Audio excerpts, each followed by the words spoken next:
Welcome to the Grappling Grappling Rewind Podcast. Welcome to this week on the Grappling Rewind Podcast. On this week's show, we're going to recap Polaris 36, a bunch of title fights. We are also going to preview the UFC BJJ, headlined by Mason Fowler versus Pedro Machado and Fionn Davis versus Cassia Mora. As always in the show, I'm your host, Maine, the co-host. Josh. How you doing, Josh? Heated. So, we are going to preview all of that. Not gonna lie, guys, this might be the last episode. Josh and I just had a 30-minute pre-show. I had a meltdown before. Yeah, we're good to go. I got it all out before we started. Essentially, things are coming to a head with a lot of the folks and the people and the situations with the community. And again, this kind of speaks mostly to the comments last week we had. This is all in jest. We're still doing the show, but it's been It's been an interesting week in news. Not a lot of great stuff going on in news. Gordon Ryan lied about his friend dying. Yeah. In other news, let's move on to Polaris 36 recap. I have no other news, man. I've been doing commentary at Copa, Virginia all day. Phenomenal section of matches down there. It was great. Got to see commentate another absolute finals. Was that guy that won last time? Where I was like, same exact guy. Okay, yeah, that's what I thought. Brian Jackson. Oh my goodness, big that heavyweight. Man should not be able to move that way. Dude, he did that split the last time. He did. I looked away. I think he did it this time because he smiled like he did it. He's transitioned to MMA, so maybe he wants. Good. I interviewed him after. He wants to do both. Get him away from grappling that much. Yeah, man. He's how old is he? Is he a young guy? I think he's like early 20s.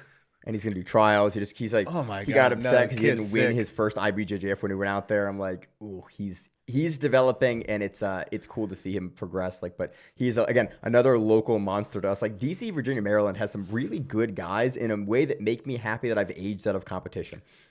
You haven't aged out of it. You've just gone into a different bracket to where you're like, I'll compete with these other What's older up, people. Masters 2 guys with broken backs. So You're not Masters 2 yet, are almost, you? baby. Almost, we're there. I'm almost getting there. Young Going man. gray already. That's why I got a hat on. Also, because I got sick and I missed my haircut and it looks bad at this point. Oh, you're gonna have Remember to the take first that off. year and a half of the podcast where I didn't get a haircut? That weird like Russian mullet thing It that was. you had I just going? let it grow out, and then eventually my wife was like, "You gotta." Yeah, you had. I like, love you. You gotta. You had fix one of this. those twisting mops as a haircut. Yeah, it was. It was not a great look. It was a great day. Zach and I went down and did some commentary for Copa, Virginia. Again, love working with those. It's the 6-year anniversary of us doing commentary. Copa? Of us doing commentary for Copa. When that guy threw up on the mats that first, like the second match we had that one day. Oh yeah. Yep. It was you, me, and it was Charles doing commentary. And a guy got body triangled and just threw up. And then I was like, 6 years later. This is what commentary is, and it's great. Again, I love Was it really 2020? Was it right before COVID or after? Right there. It was. It had been one of the last things we did. It was like the week before things, because I have I looked back through all my text messages to find it. So great day working with Zach in Copa, Virginia. Love working with them. Next one is the day after I get back from Japan. So that'll be a real fun commentary gig to do. So let's move on to Polaris 36. Moving on to the headliner, we had Ethan Crelinsten defeating Shai Gerena. He choked him, as he should have. Basically, yeah, again, so we talk about the Polaris qualifiers a lot. I love qualifiers for Polaris. It's basically what I talk about. Whenever I talk about these, like Marshima Chulowicz comes through here. I'm blanking on other names for Polaris qualifiers. But essentially, I love qualifiers because they give athletes that would normally have never gotten a chance to get on this stage an avenue to submit a bunch of people or black belts and then get a shot on the stage.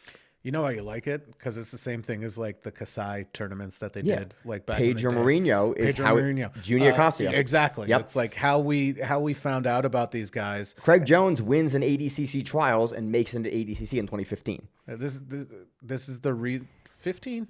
15 because he got demolished in his first round, and that's why he got 16th seed coming in again because he didn't look good the first year. And 17. Yeah, Yep, that Craig 17. Jones is the reason why this podcast is. Yep.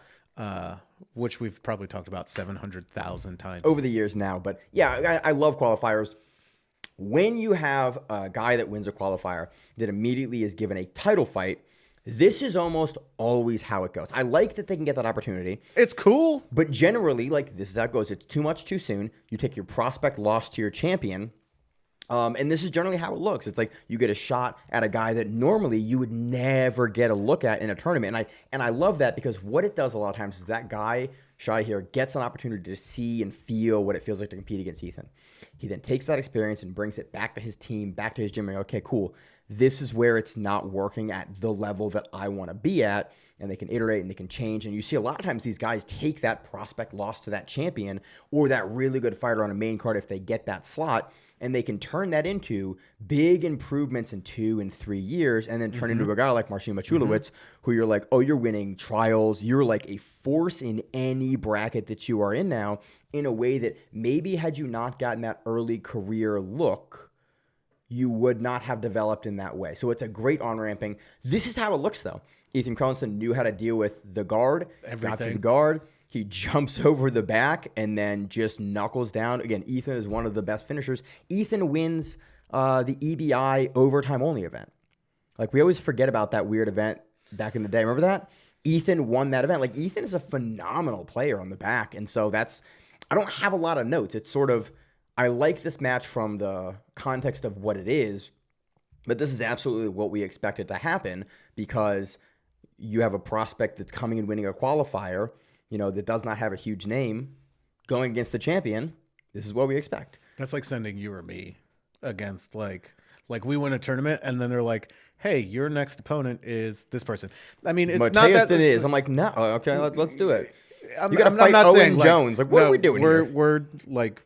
We will openly say that we're fucking terrible. Yeah. I'm a mid-local level black belt at best. Yeah, that's pushing it for both of us. Yes. He went through a tournament, don't get me wrong. He went through a bunch of people. He won. Great. But it's like, it is cool that it puts them up where it's like, you've won this, fight the best guy in your division. And it's like, oh, wow, that can be a huge jump. Yeah, I mean, we saw with Jacob Couch fighting Gordon Ryan. Like, Jacob Couch was getting better, and then he had that match with Gordon, and then he trained with Gordon for a little bit as a result of, like, getting that experience, and then suddenly we saw Couch blow up into, like, being able to win trials. And, like, he was a guy that was getting in close to the level, and then huge level ups after that match. It was in his career trajectory as it was, but also, like, I find in a lot of times with these guys' careers, having that big early career match leads to big improvements of game, and it gives them a light of like, oh, I can actually get to that level. I can be here. I felt it now. It depends on who you are as a person. Like, some people don't take those losses, or some people are just so obsessed with those losses that it just becomes their persona. Festers, yeah. And they just become obnoxious. Anyway, cool match, under 5 minutes. Got it done. Yeah, first round submission. Ethan then did something really interesting in his post-fight, and it was essentially a business decision. A business decision for sure. And it's really trying to go into the UFC BJJ, which I think it's a really interesting thing to do from a business perspective as a champion, because Polaris probably, Josh Palmer, who's interviewing him, didn't really have anything. It's like, I don't really know how to address how do I respond to this? And so the interview ended there. Not a good look as a champion. But again, Ethan's trying to make his money. He's trying to make his transition. I understand it from a business decision, but Ethan has been with Polaris for a very long time. It was just an interesting post-fight interview to have as a champion. But I think Ethan is probably entering the twilights of his career, which is wild because he's in his early 30s. Early 30s, but again, look at only first brown belt to have a BJJ Heroes page. That kind of puts it in perspective of like how long he's been doing that. That group of people, like him and Taza and like a lot of the old DDS guys, like, and Cummings and Tonin and all of those guys were all coming up together. And I remember I was just like, these guys are like 20 something years old and they're just killing people. Mm-hmm.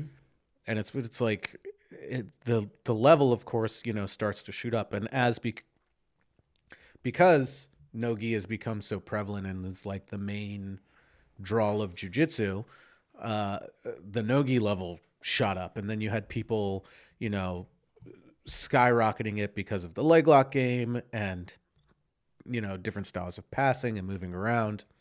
So it's like, it's really cool to see, but it's like, has it been, it's wild being that it's been 10 years and it's like, he's entering the twilight of his career. I mean, he might have many years left, but again, at lightweight, like, the careers aren't nearly as long as they are at the heavier divisions because the speed depends, goes. but yes. Yeah. Especially with Ethan's style. Ethan's style does rely on a bit of speed and athleticism. Like, he gets big before ADCC.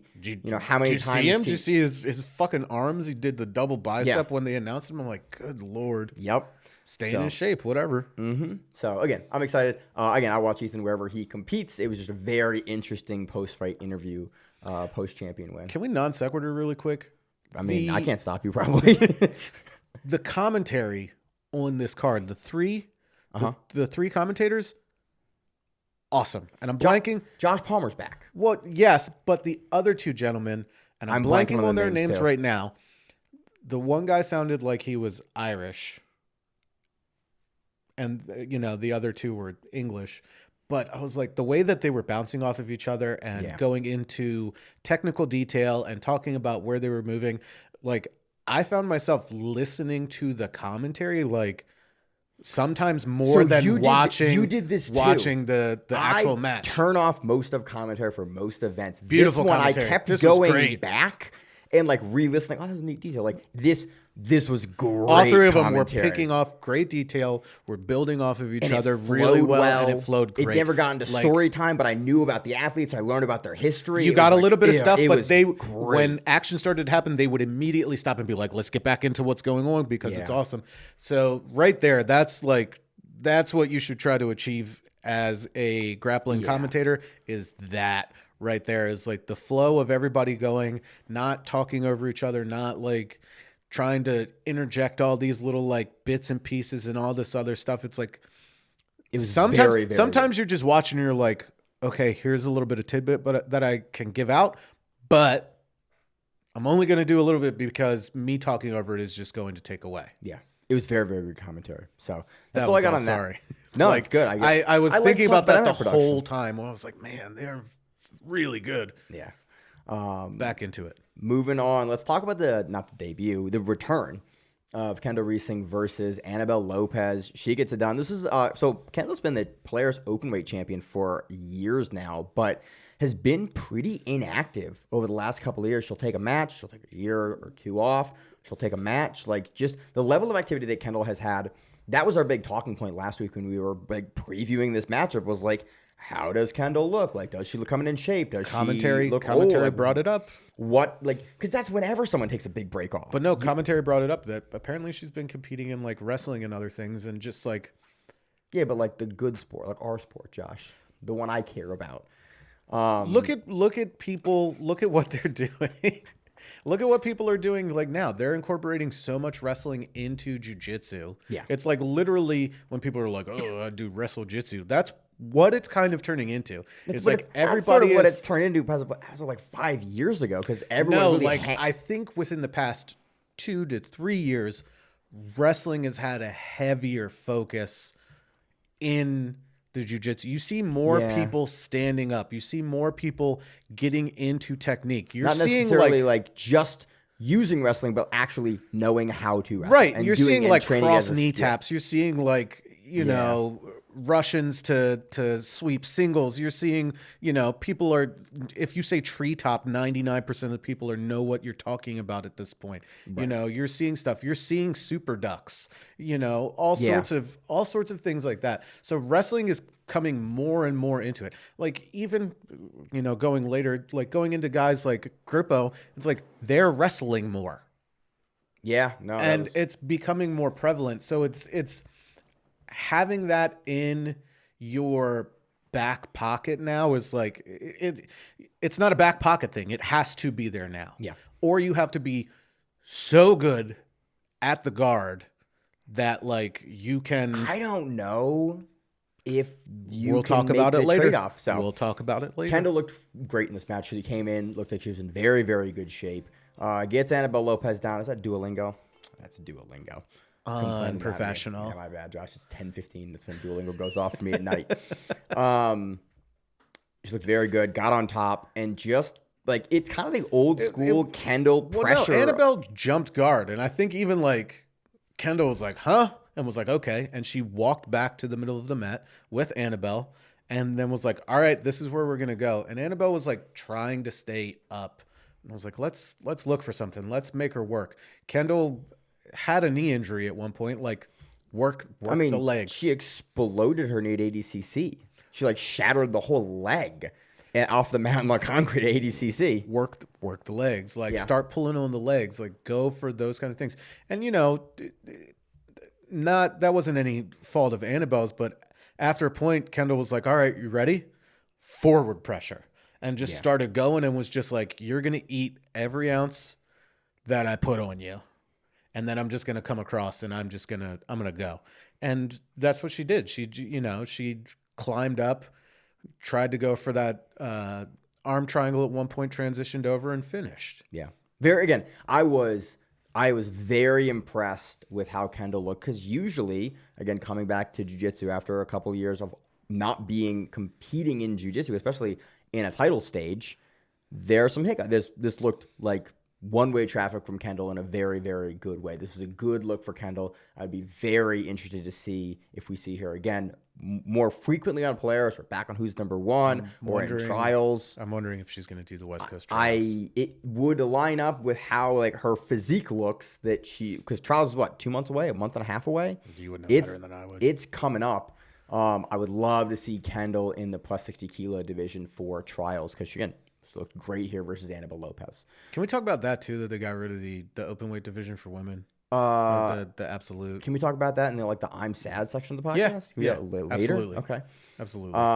Moving on, Gianni Grippo versus Owen Jones, unanimous decision. Owen Jones wins the vacant featherweight title and then calls out Keith Krikorian. And I was like, that's I want to see that. But he said that, and I was like, I want to see Keith was the champion at one point. Like, I'll watch that match again. Let's get that match again. Make that match, Polaris. Please make that match. For sure. You said it on our pre-show, Josh. You went, Gianni Grippo needed to come out in the third round like he came out. He needed to come out in round 1 and 2 the way he turned it on in the third round, because it was all one-way traffic for Grippo in the third round, where he was just coming up heavy, push. Owen looked like he got tired from the first 2 rounds. I think he talked about it a little bit in the post fight as well. He was on the run. Don't get me wrong. Yeah. He was moving and grooving. That armbar attempt in the second round. Dude, I watched that 3 separate times from Owen Jones. So Owen Jones wins. Unanimous decision here. First round, he takes on most of I think on all the judges' cards, because the passing looked very, very good. It was very good outside passing. He kept the range. He never really let Grippo into the game. Mm-hmm. And I was just really impressed with how, not present is the right word, but just diligent he was of fencing Grippo out of his game, fencing him out of the Lahiva, out of the legs, out of the crab rides, out of any inversion he wanted to do or lift up he wanted to do. The balance was on display here, and Owen Jones just stayed ahead of the game in all of the game that Grippo wanted to play underneath him and with the legs, and then was actively, whenever Grippo would get something off, he would pull him back into the range he wanted. He would outside pass. He would come in, or he would go into the legs. It was just consistent that Owen Jones had an answer at speed, and he was ahead of the next thing that Grippo wanted to be doing. That was the first round. The second round, the armbar in the second round was A, impressive defense from Grippo, but B, did you see how Owen Jones set that up and got that? Yes, I rewound it 6 times. It was a cross-side armbar that he double grips with a violin arm lock, then spins over the top, underneath. He gets it by Grippo's legs, and I was like, there's no way he still has that. And I looked, I was like, he still has that in this position. I don't, I looked and I was like, how? How Owen Jones didn't get trapped in Gianni Grippo's half guard here, passing over the top. I watched it and I went, I don't know how Grippo wasn't able to trap him here. The leg pummeling and windshield wiping that Jones did over the top of the guard was that is either you got incredibly lucky or you are just that good. And it was so good that I'm like, I'm not sure it wasn't a little bit lucky, because it was wildly impressive technique to not get trapped on half guard, going for that violent arm lock. That is not a thing that almost you can ever do. Then he gets low, he finishes, he gets on over, he rolls it, and then Grippo goes, I am Gianni Grippo, guy. you're not going to put me away like that. I'm not going out like this. I mean, Grippo's hard to get to begin with. And he's always been his entire career. They had a great stat that I loved. That was Owen Jones started training in 2017. Gianni Grippo had already been a black belt for I think 3 or 4 years at that point. And I was like, that is a crazy stat. I looked back, I was like, oh, that's correct. Grippo's like a 4-stripe black belt or something like that. I remember being in, like, it was right over the bridge in New York, and it was the second Abu Dhabi, like ADCC Pro. Okay. What's it called? World Pro? AJP. AJP. Yeah. And a buddy of mine knew him just from like the competition circles and everything. And the three of us were just like sitting and talking. And I had gotten my purple belt a week and a half before. And Grippo's just like over there. And I knew who Grippo was. I'm just like, this kid. Because even then, like, I think I was like mid to late 20s at that point. And he was maybe 18, maybe younger than that. And he was just like relaxing, shooting the shit, all this other stuff. And then he just went and beat the shit out of everybody as a purple belt. And just like watching him go through and just like, it's just watching the career of Gianni Grippo. It's wild to think. And now like they posted, he's like 31 or something like that. Which is or 32. crazy. And I'm just like, wait, he's younger not that than you. much younger than, like, he's younger than me, obviously. Like, if he's 31, he's 9 years younger than me. But that blows my mind. The dude's been a black belt forever. Yeah, and also as a lighter weight black belt, like there's not a lot of guys from Grippo's era that are left anymore. No, like that are left that are competitive like Grippo is. That's the crazy thing is like that is consistently making it to like quarters and semis. Like Grippo is still fighting for a title in a featherweight division 14 years after getting a black belt. Like, not a lot of featherweights are doing that, man. Like, the speed gets you, and for Grippo to still have it is just wildly impressive. But, again, it speaks to Owen Jones, the speed in the first 2 rounds. And then for Grippo to reckon, like, the veteran savvy kicks in, and he goes, all right, Owen Jones has pushed a lot into these first 2 rounds.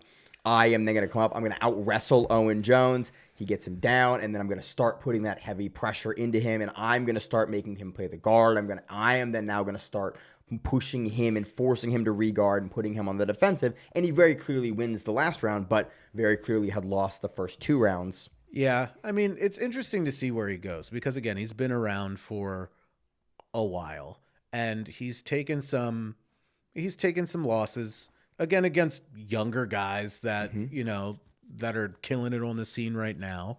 And it's just, I'm interested to see what he does and where he goes. Like, again, in his 30s, still competing with adults. Barely like, in his 30s. Again, but still, like, dude could be in a master division and just be, like, soaking up medals and things like that. But he's still, like, plugging away, going against, what is Owen Jones, like 21, 22? Dude's 10 years younger than him. I think he's, maybe 20. I think he's 21.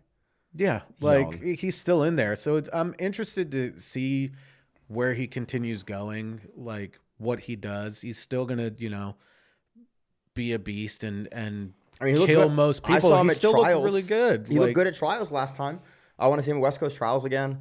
But again, yeah, Owen Jones. Yeah, this is a great match. It was very compelling. Very fun match.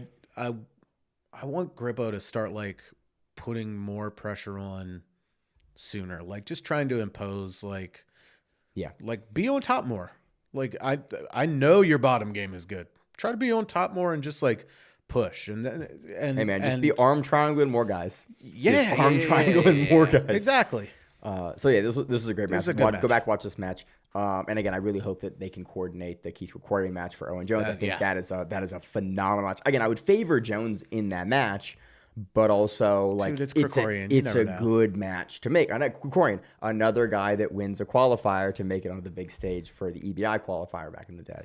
And then to ADCC after. Yep. 3 silvers and a gold, which I think, again, you get 2 silvers, you should be able to trade in for a slot. So Keith should be able to do that one more time. Let's move on to PJ Barch versus Shane Fishman. This is PJ Barch. basically not being in shape. This is the opposite of the match after it. It wasn't. PJ Barch wasn't in good shape. He started getting in shape a month ago. Well, that's kind of like, at least that's what I understood from his post fight. Per his own words, like he only started getting in shape a month ago, and this wasn't at welterweight. This was at middleweight. This was Shane Fishman on the bottom, working a guard, and PJ Barch until late, not having a ton of success. Just kind of like passing. pushing in. And Barch wins. I think the first round was weird because the first round I'd give to Barch, and then he got it on 2 of the judges' cards, and then Fishman got it on the second. And then I thought Fishman had a better second round, and all the judges gave it to Barch. So there was some weirdness commentary here. also brought that up where they were like, okay. Yeah. And that's fine, but that's the other thing too, is like you openly know that you're losing. Time to fucking go. Like Gianni was like, I am losing.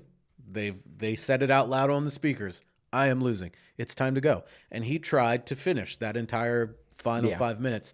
Not so much with this one. Like, yeah, it was just a slower paced match that was, I would have liked to see more, honestly, kind of more out of both of them. But from Shane on the bottom, like, knowing you're losing, again, Barch is an incredibly hard great to deal competitor. With. Yeah, like I can't fault Shane too much because Barch is just so hard to deal with as a top player and as a top wrestler. But I would have late in the match. He tried to wrestle up on him. Like, I just would have liked to see a little more Hail Mary and the hey man, like if you're gonna go out, like go out in a blaze.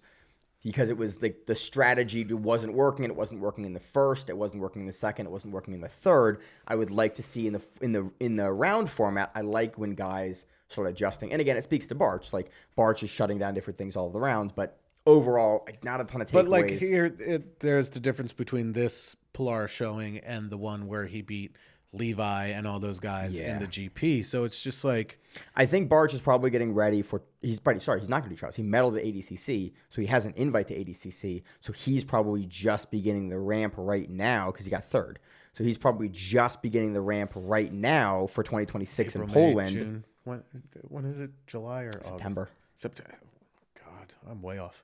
Yeah, maybe. I'm sorry, but he's probably starting to get his body in shape so he can start moving. Like, it's not like in hard shape. Dude, this is like, again, like one of the pinnacles of the sport. Like, yeah, you need to go. Like So. all these people, a lot of these people are getting into, like have been getting into shape. Like they should be, like their camps are probably going to start a little bit later to peak. Like, but there are certain, with this, like I expected Barch to win by like late round 2. And I expected him to throw a leg lock. He just like he kind of like that. He seemed a little like he seemed exhausted at the end of it. Which again, if you're up competing at welterweight, like when's the last time we've seen Barch at welterweight? Like I can't remember. Middleweight is what I meant. Yeah, like it's been Barch has competed up, but historically Barch is making that cut to 77 or to 170. So.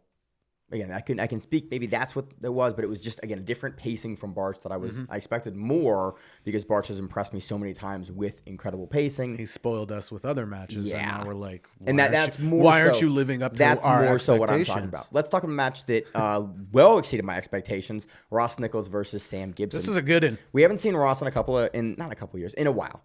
It has been a couple of years. It has been a couple.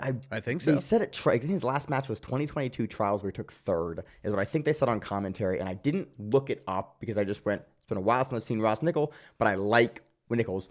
But I like when I do see him. He was like, I know he plays butterfly guard, but my man was channeling his inner Marcelo Garcia, just getting in there and then going after. I loved this first round too because Sam Gibson throws for a counter leg lock, and you see Ross kind of go, "Oh, that was nice." Like he had a nice exchange where you saw Ross go from like, "I'm gonna leg lock this guy" to, "Oh, I've got to worry about some stuff." It was a very nice transition of like not showing of respect, but you saw Ross go, "Okay, I got to pay attention to this guy." And in the post fight, he gives Sam Gibson some props. He was like, "I did not expect like him to be that good in that area."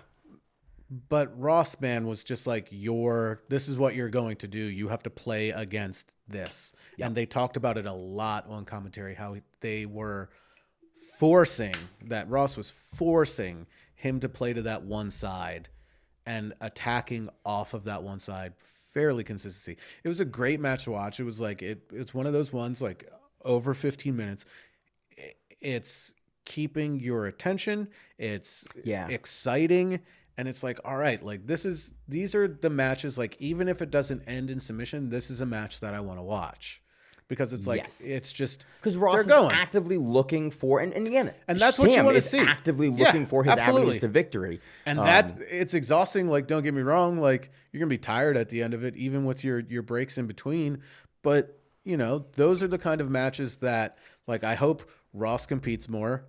I hope that we see Sam on there more as well. Like, give him those kind of matches, and let's keep on keeping on. I forget what weight this was at. Ross is always bigger than I think he is. I think it always was have him at 66. Middleweight. I think it was like 80-something kilos. In my head, for some reason, I always have Ross as a 66er, and that's never been correct.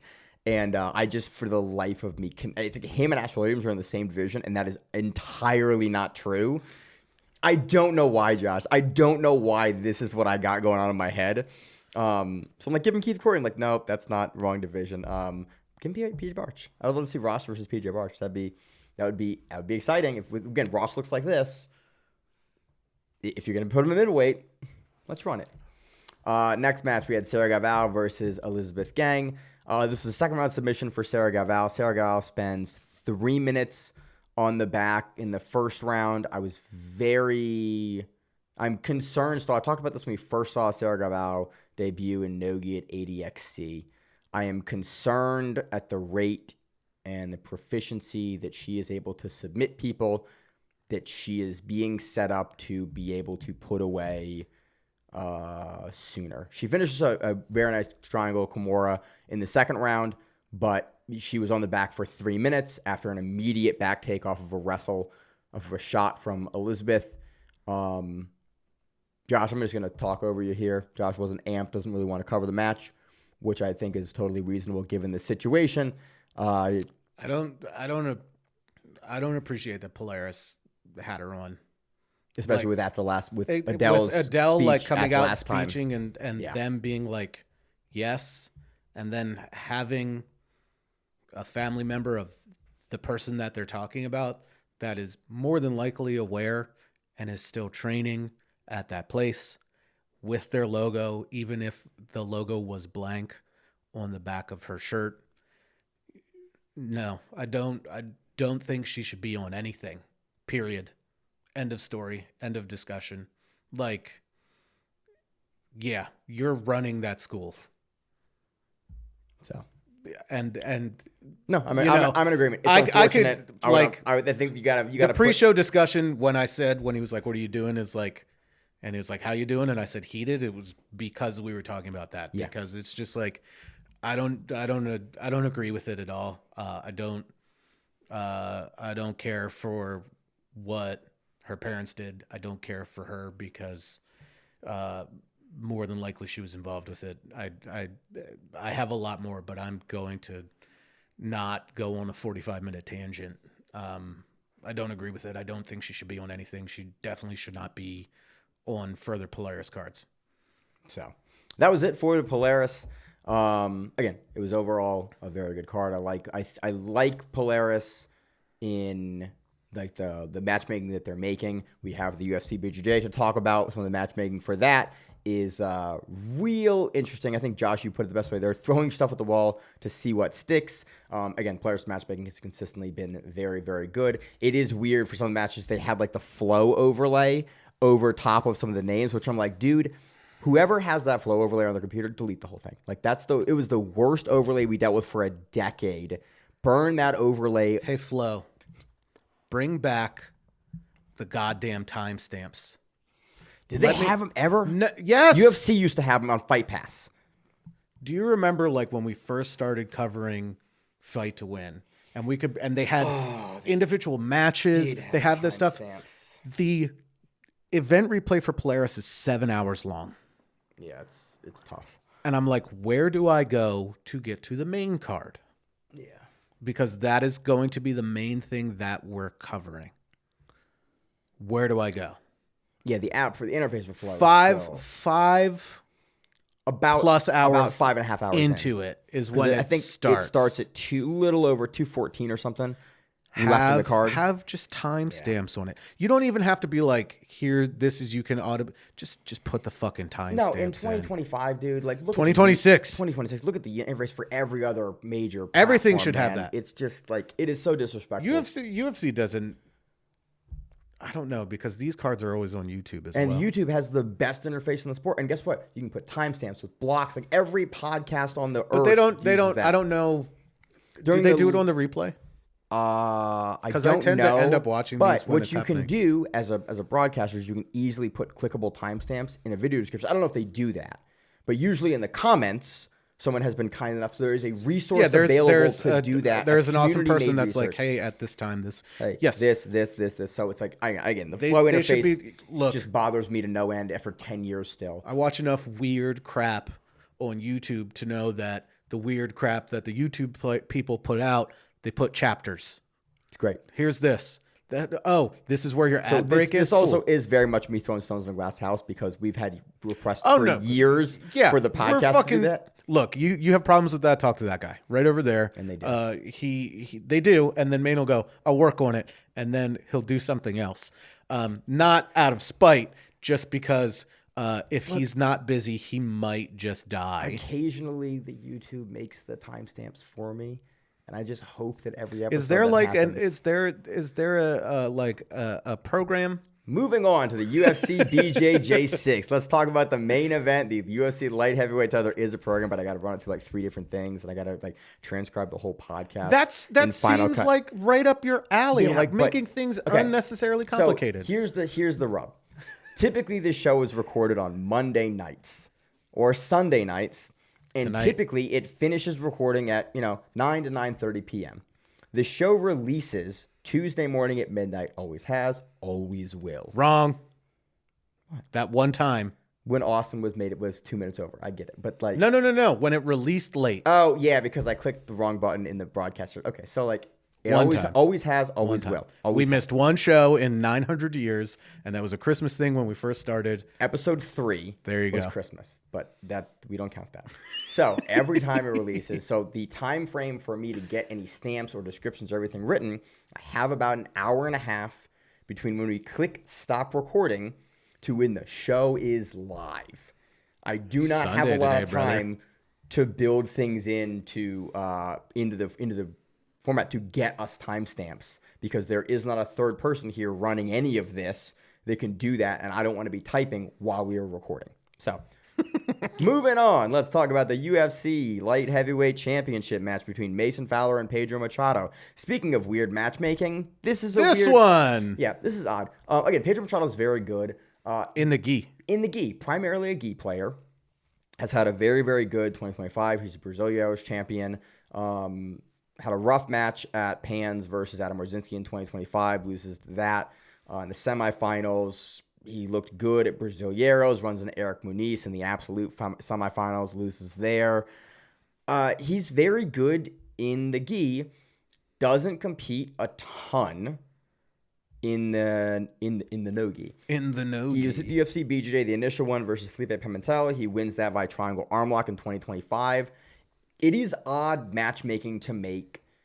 Again, the UFC is they're filling out their roster. They are. And they're going, hold on, who do we have to at go 205 against? That has a match, that's had a match against Mason. Like they put pictures use the up. Fight Pass Invitational like roster that they had and pull from those guys. Those guys you had them on before. I think they're trying to like lock in people and like make it. They're following the actual MMA promotions like the UFC thing. model. Yeah, and I recognize that, but it's just right now they're Fowler putting up pictures and throwing darts.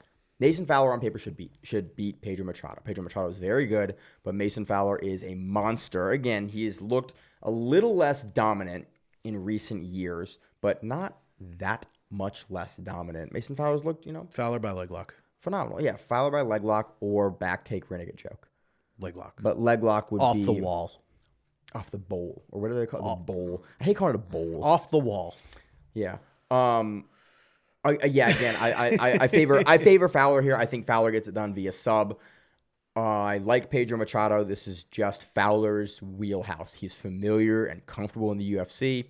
He has a game that works very, very well in the UFC, both at the Fight Pass Invitational events and on UFC BJJ. I think he's great to be the inaugural champion at 205. He's probably the best pick in the organization.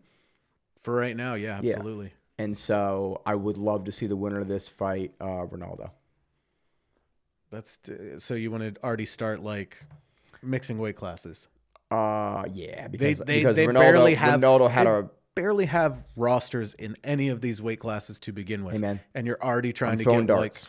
I'm throwing darts. So I mean, that's what they're doing. So I why picked not? Fowler here by, again, I think leg lock is a reasonable. Yeah. I think I also I really like Fowler's rear naked choke.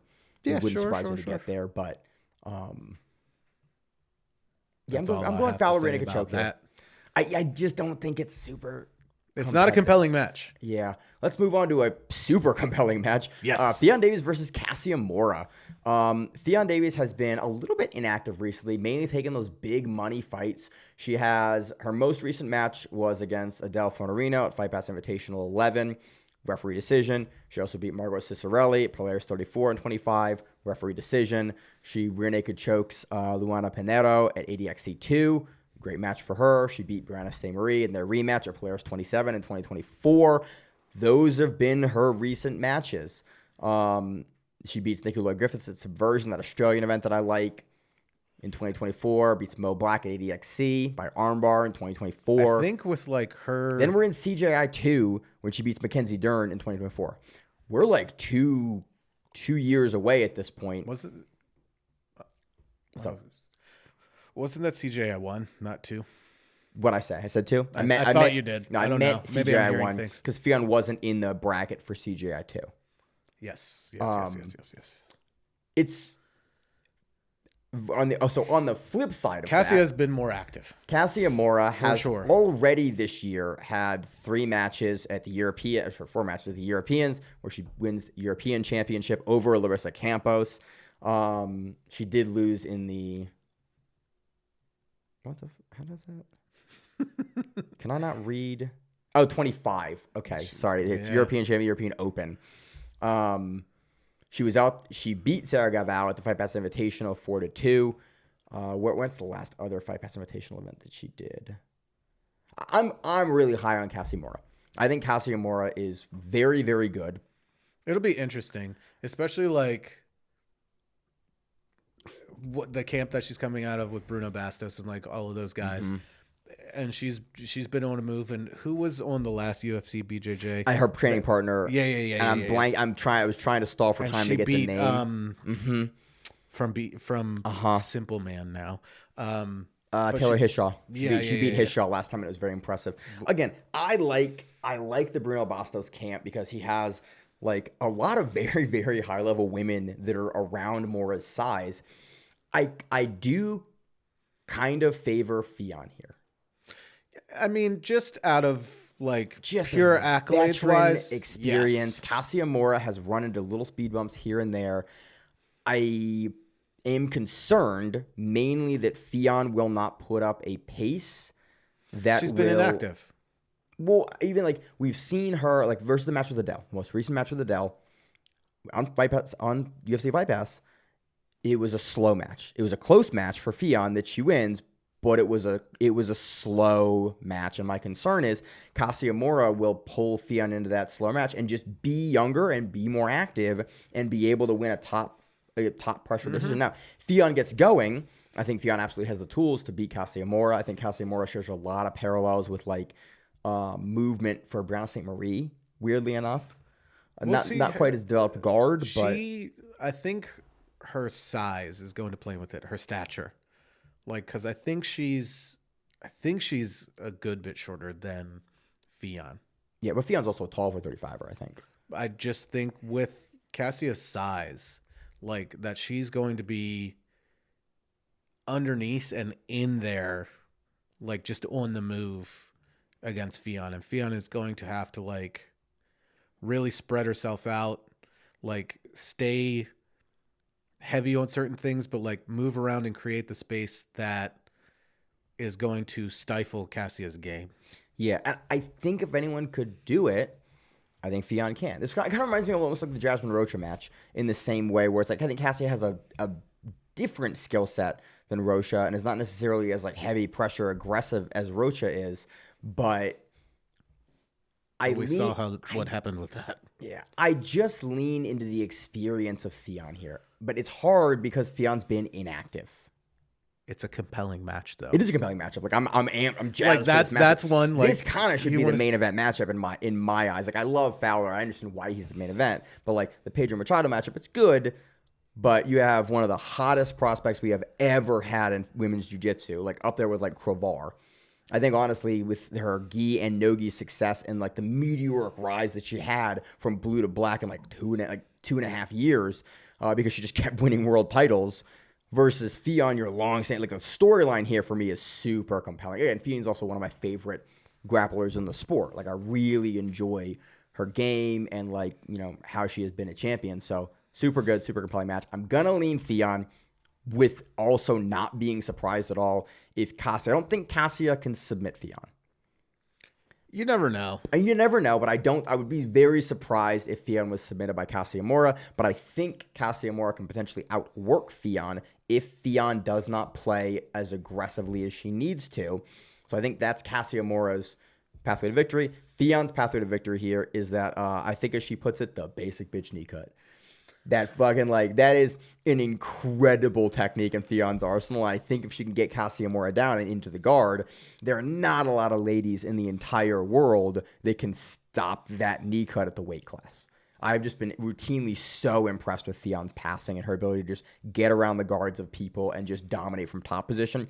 If Cassia Mora does not mind, like, her space management on the bottom, I think Ffion has a very clear avenue towards multiple rounds of top position control unless Mora is just too active and Ffion takes her foot off the gas. A tale of two cities. Any other thoughts on it? No. All right, let's move on to another kind of weird rematch. Nick Rodriguez versus Elder Cruz. These guys met back in 2022 in one of the most boring matches that we've seen in a really long time. Again, I watched the match. I rewatched it. Where did Elder Cruz end up? What's his new team? Is he not Checkmate? No, he went somewhere else, I thought. I think I had you asked me this a couple weeks ago, and I don't remember. This last match was a Who's Number One match in 2022, and it was mainly just circling and hand fighting, and Elder Cruz, especially later in the match, takes like 2 good shots and puts Rodriguez a little bit on the defensive from wrestling and just is a little more aggressive in the wrestling and wins a decision here. It was not a great match. I think that Nick Rodriguez has been training twice as long as he had been training at the time and is going to have more tools. And generally speaking, I think Elder Cruz comes into this match with a very similar tool set. The problems that we've had with Elder Cruz's game with his inactivity, what team is it? Pedigo. Oh, he's Pedigo now. Yeah. Interesting. Yeah. The problems that we've had with, kind of historically had with Elder Cruz's game is that he is wildly inactive for stretches of the match. Kind of the same. Davante's on this card as well. Kind of the same problem we've had with Davante. And then he will work in bursts, and his bursts are amazing. But if you can get in on him, and if you can force him into certain battles, like he can be submitted, he can be beat in scrambles if he cannot out-scramble you. Again, the pathway to victory here could be the exact same. He could just be more active versus Nick Rodriguez, but I just think Nick Rodriguez has wildly improved his skill set, and it wouldn't even surprise me if Nick Rodriguez can't get anything going in like a second round for him to pull, force Elder into him, and then blast double him from the wrestle up. Like, I think Rodriguez has more skills and knows how to leverage more avenues to victory and will look at the first Elder Cruz match, recognize what he did wrong, and make adjustments and changes in a way that I really haven't seen from Elder Cruz. Like, Elder Cruz doesn't really approach rematches, in my understanding, any differently. The game that he has is very functional at mid and long range. He's very hard to take down. He's hard to wrestle, but you can beat him in bursts, and I think that Rodriguez will recognize that. I think if he gets on top of Elder Cruz, he's going to pass and he's going to be able to get to the back. Is this match as boring as the first one was, or does stuff actually happen? Does it actually hit the mat for any length of time? With the bowl, I also think somebody's going to go down And I think the bowl works even better for Nick Rodriguez because he's had more experience at CJI 1 and CJI 2. He's beaten guys in the walled and the pit arenas before. And I think that, again, he will change his strategy going into this rematch, and we will not see the same thing. Is Cruz a legit heavyweight? They were pretty comparably sized. Back then. But, like, Cruz makes 88. Does he? Oh, he does, doesn't he? Couch, yeah, he lost the couch at trials that one time at 88. But even then, like he can comfortably do under 99. Like, yeah, Rodriguez ain't doing. Technically, Rodriguez yes. not doing under 99. Technically, yes, that's heavyweight, but you know. I assume heavyweight here is. Well, above here's the other thing too. 205. Like, who was the last person Nicky Rod submitted? Brandon Reed at CGI 2. Yeah, like that could be. No, that could be. I could have recently. Like, he hasn't been as impressive. He's been being a dad. Yeah, I mean, like, I don't know if that's. I get that. Like, don't get me wrong. No. He's still awesome. He's still an amazing competitor. The same exact page popped I know, up, dude. but I'm looking for a record. Nicky Rod BJJ record. There's his heroes page. I couldn't find his BJJ heroes page. It usually pops up first. That's a young picture of him. Yeah. Holy crap. Let's see. What do we got here? So you keep going while I stall for. You stall for time. I mean, he lost to Victor Hugo, UFC 5 x Invitational 10, but it's a 4-3 match. He beats Kaynan Duarte, who's number 127. Decision. Brandon Reed. You're right. Okay, I did call it. And then he rear naked chokes Matt Jimenez CGI 1, Owen Livesey CGI 1, Adam Bradley CGI 1. I think that's and everyone at CGI 1. He beats Pixley by rear naked choke at 5 x Invitational. But again, we're in 24. Yeah, like Not as active. You're right. He's not been as active again, doing dad stuff, training, running a gym with other people. Yep. Like, not taking anything away from him, but like his recent matches, he's just seemed like slower, which is wild to say about Nick Rodriguez. I mean, wasn't his last match against Luke Griffith at Fight Pass at CJI 2 where he put on it's against Vic. No, I exited the page out. No, click on it again. Right. I thought his last match with CGI 2 was big African guy. Yeah, Luke Griffith. Yeah, it's out of order here. The order thing. The Luke Griffith is killing me because it's they don't list it by Luke Griffith when he put on that. You said slower. That pace, is yeah, for sure. So that's the last match he's had. Show your work. I was like, keep going. I'm down to buy it. Why do you think? It's just what like do you want to lead to his work rate has been. I'll give you that. It is slowed down. He is more effective with the work that he does, but he is not that young guy we were talking about in 2020, 2019. How old is he? No, not that. That's not what I meant. He is 1996. So he just turned 30? It would appear that he is probably 29. Yeah. Yeah, it's like he's going to be 30. Yep. Like, and he's a heavyweight. Like, he's going to slow down a little bit. Okay. Sure. Yeah, but like his work rate is decreased. And that's not a knock against him, but it's just like, you know, Are you picking Elder Cruz here? No. Oh, okay. No. I thought you were like rolling to like an Elder Cruz pick. But like the match is going to go one of two ways. Rodriguez is going to steamroll him. Way one. Two, the work rate's going to be low. It's going to go all 3 rounds. It's not going to be super exciting. Rodriguez is going to win positionally, probably be on the back for a while, have some positions, but not a whole lot is going on. That's the one of the two ways that I think is going to happen. I want the first way to happen, don't get me wrong, but like the work rate has changed for him. And again, I understand. He's running multiple businesses. But he also now he's also better now. Like he doesn't necessarily have to have the same work rate that he had when he was a blue belt in 2019 to ADCC because he has a whole collection of other tools. Stop spoiling me. Okay. Right? Stop giving me all these awesome matches then. And not like we have an expectation now of like excitement. And with all of this push again for no-gi and them pushing this, like last UFC BJJ was boring. Yeah, the card was not great. Last card Like was not. I very want, great. like that's the other thing. If this is going to be sustainable, I mean they're putting it on YouTube, so it's like they're getting ad revenue and they're just like whatever. But I want exciting, good matchups, and I want to see exciting shit. I don't want to see people like pushing each other across the bowl, and that's really it. You know, oh, we ran one guy into this. We're in this position. Here's this, and that's that. You know, so build your shit out. Make interesting matches. Like I don't want to see your first match in there as a rematch. It's reasonable. So you'd be picking Rodriguez by steamroll?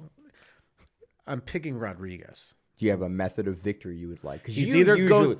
I hate picking, and then you make me pick. I do every time And for 8 years, Josh. yes, I'm aware. So Rodriguez by rear naked choke if he steamrolls him, right? Yep. He just takes it back and just squeezes the shit out of his head and calls it a day. Or Rodriguez by decision, and it's like it'll be him winning positionally all 3 rounds, or it'll be a whole lot of pushing back and forth Into the bowl. And then somebody does enough to win the match. Okay. A tale of two cities again. Next one, we have a 145-pound match, Marcos Mendes versus Mayram McQueen. I'm excited for this. Again, I like Mayram. I like Mayram, man. I like the speed that he operates at. What were they calling him? Mayhem. Or they've called him McGuire, McQueen. We as a collectively English-speaking group of folks cannot decide how to pronounce. Well, no, this the man's one name. I don't know on what was it? BJJ was it Stars. Worlds? Was it Worlds where they were like it's Mayhem, and I'm like Mayram. But I've also heard guys like in the Portuguese commentary it's Mayram or Mayram or like it's said right, or like people don't call him Horihan, it's Horian. The R's in there are pronounced as R's. So why are we changing the H or the R to the H sound? I don't know. Miranda's taking Duolingo for Portuguese. This is a Miranda questioner. She is not here right now. I don't even. But I think that's like that's a whole different thing. Like fucking Duolingo. Regardless, I'm excited for this one. I really want to make a pick. Again, I am hesitant to pick against Mayram. Just because the dude can go. Beat my guy Owen Jones, and he's beaten Baby Shark. And if you can beat both of those guys, I'm not really going to pick against you. Again, but he can also lose. Jones best was in the gi. He can. I like Mayram's game. He plays exciting. I offhand am struggling to remember a lot about Marcos Mendes' game, which for me makes it easy to pick.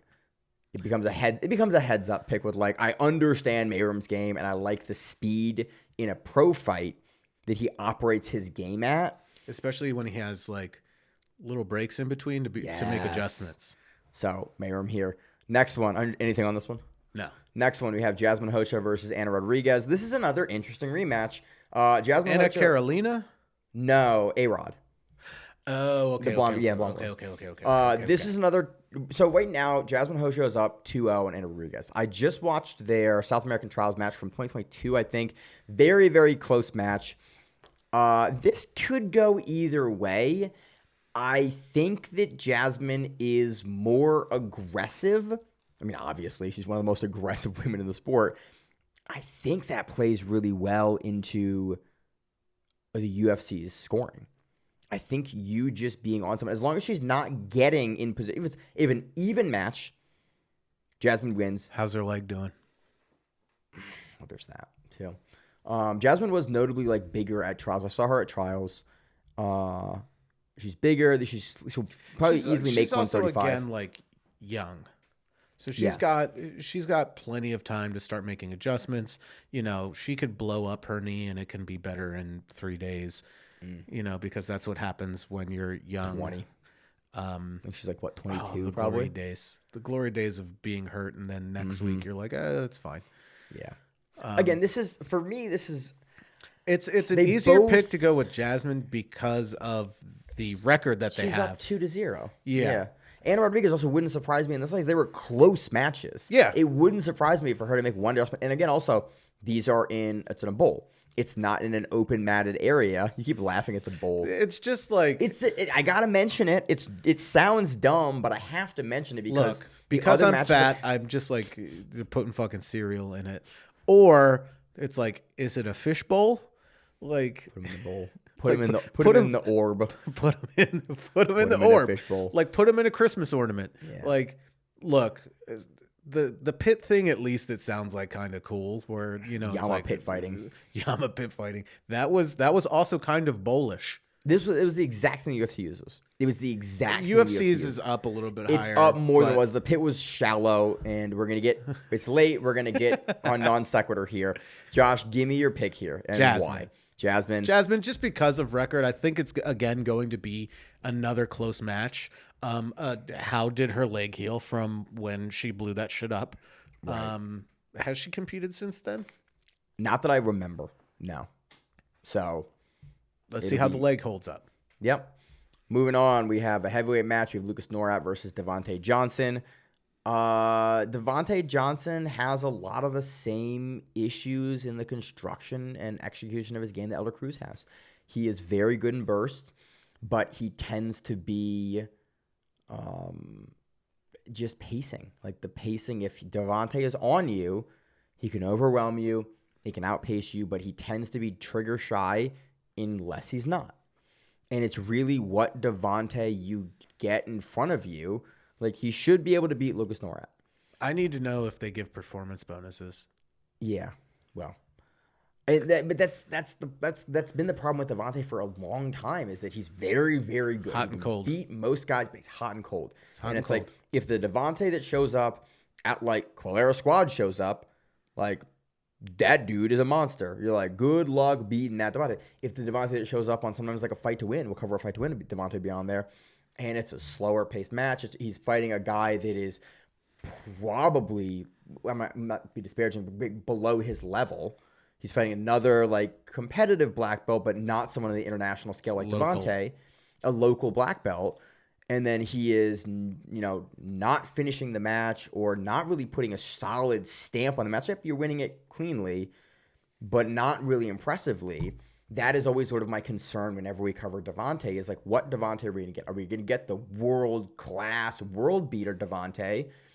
Or are we going to get the Devontae that just never really pulls the trigger for the entire match and maintains maybe dominant position, but can have one big moment from Lucas Norat that completely wins him the round? Lucas Norat does that 2 times, which he can absolutely do if Devontae is pushing a slower pace, and then Lucas Norat takes the match. That's always my problem when we have to pick matches for Devontae Johnson, is just because he is so hot and cold with his pacing and his activity level. I don't have anything else here. I think you said it pretty well. Devontae shows up, man, he can win anything. If he doesn't, Lucas Norat absolutely has a pathway to victory here at heavyweight to just, deal with having a little more pace, will win him this match. Next, we have João Miyao making his UFC BJJ debut versus Jussier Formiga. Miyao should take this. Is Joao the funnier of the two? Is that the one that always is posting weird shit, or is that Paulo? I always know Paulo has the tooth. They fixed their teeth. They did now, but Paulo, for years, they used to look like younger, and they were really, really similar when they're twins. Yeah, but which one just makes the funny Instagram post? I think Joao's the funnier one. I think Joao's the one with the I just like when it pops up because 99% of the time, it's in Portuguese. Is it ever in English? Has it ever been every in English? once in a while? Okay, I think you've got some things, but I'm just like, it is very funny. Yo, what are you doing? Like, the man competes every once in a while, but he just like finds stuff and then like makes little clips with it. I don't know if like he's just pushing stuff from like TikTok onto his Instagram. I don't TikTok. Dude, I just love that. Like, João Miyao, like the community kind of like, those guys were not very interesting early career. They didn't have a lot of personality, and like there's a famous interview with like, what do you like to do? Train. It was like, it's a very dull interview. It's kind of a joke interview almost nowadays. And then for those guys, later career in their like late 20s, early 30s. They're in their 30s now. But I'm saying like when you start, like when João Miyao or Paulo Miyao got really funny, like all of a sudden like they had this like shift of public personality where you're like, oh, you guys are really funny actually. And no one that wasn't like directly next to you had any idea that you guys were like very, very funny. I think João's the funny one. Again, this is Jussier Formiga, very, very good, retired MMA fighter. Might have been a flyweight former title challenger or like very much in the mix at flyweight for many, many older years. Than me. Yeah, but Formiga's man was a monster for years. Yeah, way at back in flyweight. I love watching Formiga fight. This is again. Wait, they're calling him Formiga. Jiu-jitsu Was he guy. also White Bear? Like I think at one point he was. I think it's on here. Yeah, he lost to Moreno, but I think he lost to. I have to go way back. He lost to Zach Makovsky, Joseph Benavidez, Dodson, like that era of UFC and Takashi Mamoru Fight Yamamoto. Palace, because he was TFP champion, I think, back in the day. But yes, thank you. And that brought up when he was like arguably one of the best fighters at that weight at the time. Yes. McCall beat him because he beat Ian McCall. Yeah, Uncle Creepy. Yeah, he beat Pantoja like way back in the day, 2010. Yeah, I was still watching that stuff. 16 years and then ago. like lost to McCall, then went on a rip and beat like Mamoru Yamaguchi and all those guys like this. I like how I have this all up. But then like ran into like started. He went into. You went into Dobson. Dodson put a beating on him, you know, and then he was like hot and cold, and you know he was already later in his career at that point. You know, beat Wilson Hayes, beat Makovsky, beat Jorgensen, ran into Cejudo, you know, beat Ortiz, lost to Ray Borg. You know, he again all over the place. For me, this is a classic retired MMA fighter fights former world champion in jiu-jitsu. I mean, it's going to be interesting, and I hope João Miyao does something funny. I do too. But that's again, I love Formiga. He's great grappling. I think that Formiga's path to victory here is activity and pace. If he can lull João into a slower pace and not get leg locked or get like his back taken, he can win this on pacing. But I'm easy money here is on João for just being a world-class champion-level jiu-jitsu guy. I'm looking forward to Miao's foot turning 180 degrees and him looking at everybody like, doesn't everybody's foot do that? They got the grossest knees. Moving on. You picking João as well? Yeah. Right. I think that's a safer bet. 185-pound match. We have Caio Vinicius Santos versus Manuel Ribamar also on the card. Should be fun. Haven't seen Ribamar in a minute, but he's also hot and cold, man. Yeah, that's really my takeaway for that as well. Is Ribamar's hot and cold. If Ribamar's on, he's gonna win. He's gonna win. It's kind of the same thing with like Santos. It'll be an interesting matchup to see what comes out of it. So it should be fun. So that's all I got. It's on a Thursday. I know. Hopefully, it's not on like a terrible time. 8 p.m. Oh yeah, says it right there, dude. 8 p.m. Hell yeah. Wait. 8 p.m. Eastern time, 8 p.m. Eastern, 5 p.m. Pacific. Yeah. Dude, it'll be done by 10 p.m. No, it won't. It'll go to 11, just like the last one. It'll be done by 11 p.m. I'll be in a hotel room on business travel. Oh, no, wait, this week. I'll Thursday. Be in my house having a great time watching this card. I might even have some people over. So, yeah, that's all I got. You had something I cut you off on earlier, and I forgot. Do you want to go back into that or no? Were we talking about the commentary? Nope. We talked about that? What else was I talking about? I forget, but I cut you off about it. I told you we were talking about the end. I think it had to do with commentary or something like that. I don't remember. It's out of my head. I'm not talking about it anymore. There's that. That's all I got. So what do you got? You got anything funny going on this week? No. I ask you like you always just go no. I live in a constant loop. Time is I do the same thing. So. I run Wednesday night classes because Zach is currently regrowing his lower limb.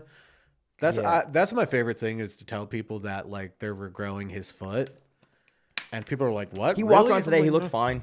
I saw him last weekend. He looked fine. Well, I understand he's trying to keep like infection. Zach's non-existent. Zach's foot, the underside of his foot popped out of the rest of his foot and said hello.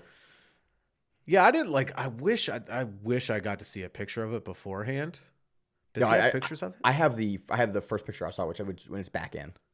Oh no, So that's a bummer. I want to see it out. I don't have that picture. I like that gross shit. Yeah. So that was him. So he's good. I'm glad he's doing good. Zach's doing good. I've been covering his Wednesday night like competition class, which is always fun. Hopefully gonna be there this week. I've missed like the last like 3 Hey of man, them. Dude. Again, life. You got things to do. Business travel last week. I missed it. Yeah. I got to teach. I got to train with some guys in Virginia. So that was good. I got to yell at people and tell them that they're not allowed to not do every single round, and if they do, they have to do a whole lot of exercises. Fun. There's a gym that I saw. Rachel sent it to me, and it's the odd man out of every round has to do karaoke. And it's like a gym. It's like a bunch of guys that are like Filipino. Rob would be so mad. I know he would, and that kind of makes me like it would bring me such joy. It'd be like, what are you fucking doing? But I also know that he'd come over and be like, I'm gonna hit you upside the head. Cut that shit out. Have them do push-ups or something. I don't care. No, like when the odd guy's out, I'm like, do something so you don't cool down too much and you end up getting hurt. That's what I do. I yell at my guys at Hopkins for the same thing. Or I will be the person in like, because I'm running the class, it's like I'll remove myself from it so it's even for everybody else. So nobody has to sit out and the people that came to train can actually train. Yeah. But karaoke also sounds like a great idea to where you can just be like, all right, it's time to sing. You got to do karaoke while everyone else rolls. Pick your song. Odd man out. Yep. It's a great video going around, and Rachel sent it to me. It made me giggle. So that's it. I'm prepping for business travel next week, so the podcast has to get done again on another Sunday before I leave for the week. And overall, again, it should be fun to recap UFC BJJ. We're also going to have trials for South America coming up, which is always a lot of fun. I love me some trials. I love trials finals. I love trials finals. Even if they're not all good, they're all interesting for their own reasons. So I like jiu-jitsu. So like when jiu-jitsu happens, it's always good. Yep. You got anything else? Nah. All right. As always on the show, I'm your host, Maine, my co-host, Josh. And we have the Grappling Reruns, the Matt, what it is. Stay safe. If you like the show, please consider sharing it on Facebook with the folks at your gym. It's the best way that we grow the show, and we really appreciate it. You can reach out to us on email. We also have Instagram. We have Facebook. We have Twitter. We have Google+. Until that shuts down. We have a website. If you have an event you would like to have us cover, please let us know. If you have a name, like most people do, and you'd like to have us stop butchering it, let us know. Reach out to us. The show is also available on YouTube, Spotify, in addition to iTunes and every other podcast service. We very much appreciate your time, and thank you.